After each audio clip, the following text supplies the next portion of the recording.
मैं सत्यवान आर्य, सह आचार्य बाबू शोभाराम राजकीय कला महाविद्यालय अलवर। प्रिय विद्यार्थियों, आज हम मोहन राकेश जी द्वारा लिखित आधे अधूरे नाटक का कथानक या इस नाटक की कथा को पढ़ेंगे। आशा है आप ध्यान से सुनेंगे एवं समझेंगे। मोहन राकेश द्वारा लिखित आधे अधूरे नाटक आधुनिक ढंग का नाटक है, जिसमें मध्यम और निम्न मध्यम वर्गीय समसामयिक जीवन में दिखाई पड़ने वाली विसंगतियों को यथार्थ के धरातल पर उजागर किया गया है। समसामयिक वर्णन महेंद्रनाथ और सावित्री के परिवार की कथा के माध्यम से व्यक्त किया गया है। यहाँ इस नाटक का कथा सार इस प्रकार है। प्रत्येक नाटककार कोई उद्देश्य व्यक्त करने के लिए या उद्देश्य के अनुरूप कथा वस्तु का गठन करता है। इस नाटक में एक मध्यवर्गीय परिवार की कथा प्रस्तुत की गई है और आज के भौतिकतावादी युग में पति पत्नी के संबंधों में दरार पड़ना आम बात है। इसका प्रभाव परिवार के बच्चों पर भी पड़ा करता है। तनाव का कोई कारण विशेष हो सकता है, किंतु पति पत्नी में से किसी एक की अत्यधिक महत्वाकांक्षा भी उनके संबंधों को बिगाड़ने का कारण बन सकती है। नाटक की जो विभिन्न विशेषताएं हैं वे हैं काले सूट वाला आदमी और नाटक की कथा वस्तु के प्रारंभिक भाग में काले सूट वाले व्यक्ति के बारे में रोचक वर्णन है।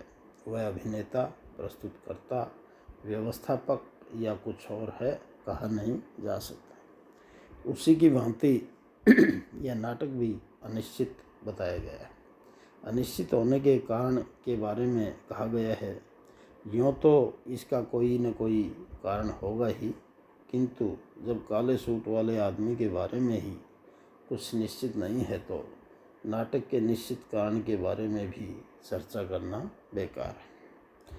कारण बता भी दिया जाए तो ज़रूरी नहीं कि वास्तविक कारण वही हो। काले सूट वाले आदमी के बारे में यह कहा गया है कि वह फुटपाथ के ऐसे आदमी की तरह है जिससे चलने वाला कोई टकरा जाए। फुटपाथ वाले का कोई विशेष परिचय नहीं होता।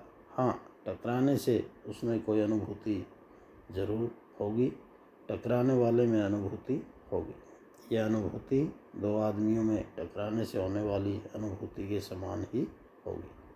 अतः काले सूट वाले व्यक्ति का परिचय इतना तो है ही कि वह किसी न किसी अंश में हर एक व्यक्ति के भीतर है। कुछ अंश तक वह अन्य व्यक्तियों जैसा ही है। यह नाटक भी अनिश्चित है। काले सूट वाले व्यक्ति की तरह काले सूट वाले व्यक्ति स्त्री और उनकी परिस्थितियों में से किसी की भी मुख्य भूमिका करना जैसे कठिन है, अनिश्चित है, वैसे ही यह नाटक अनिश्चित है। काले सूट वाले व्यक्ति से पाठक की भेंट इस नाटक में कई बार होती है। सावित्री के परिवार की अस्त व्यस्त स्थिति। नाटककार ने कथा वस्तु से संबंधित सामान का उल्लेख करते हुए बतलाया है कि एक कमरे में एक तिपाई पर बैग पड़ा हुआ है जिसकी कुछ कापियाँ किताबें बिखरी हैं। सोफे पर एक पुरानी मैगजीन, एक कैंची, कुछ कटी अधकटी तस्वीरें हैं। कमरे में अस्त व्यस्त सामग्री को देखकर आई हुई महिला खिन्न हो उठती है और फिर उसे व्यवस्थित करने लगती है। पुरुष एक जुनेजा के यहाँ जाने के बारे में पूछता है। जुनेजा की बात सुनकर स्त्री नाराज़ हो जाती है और सिंघानिया के आने की बात कहती है। यह बात पुरुष को अच्छी नहीं लगती है, अतः दोनों के बीच झगड़े की स्थिति बन जाती है। बिन्नी का आगमन। इसी बीच बड़ी लड़की बिन्नी आ जाती है। स्त्री और पुरुष उसको बिना सामान के आए देखकर उसके आने के बारे में अनुमान लगाते हैं और लड़की से आने का कारण पूछने के लिए दोनों एक दूसरे से कहते हैं और फिर आपस में उलझ जाते हैं। फिर पुरुष एक लड़की से कुशलता के बारे में पूछता है। तब लड़की मनोज को लेकर कहती है कि हम दोनों अपने को एक दूसरे से अजनबी महसूस करते हैं। वह कहता है कि मैं इस घर से अपने साथ ऐसी चीज़ लेकर गई हूँ जो मुझे स्वाभाविक नहीं रहने देती जो मुझे स्वाभाविक नहीं रहने देती। इससे मुझे उसकी बातें सुनकर चिढ़ होती है। मैं जानना चाहती हूँ कि इस घर में वह क्या है जिसके लिए मुझे हीन किया जाता है या जिसके लिए मुझे घटिया बताया जाता है। छोटी लड़की का प्रवेश। स्त्री, पुरुष और बिन्नी की उपस्थिति में किन्नी आती है।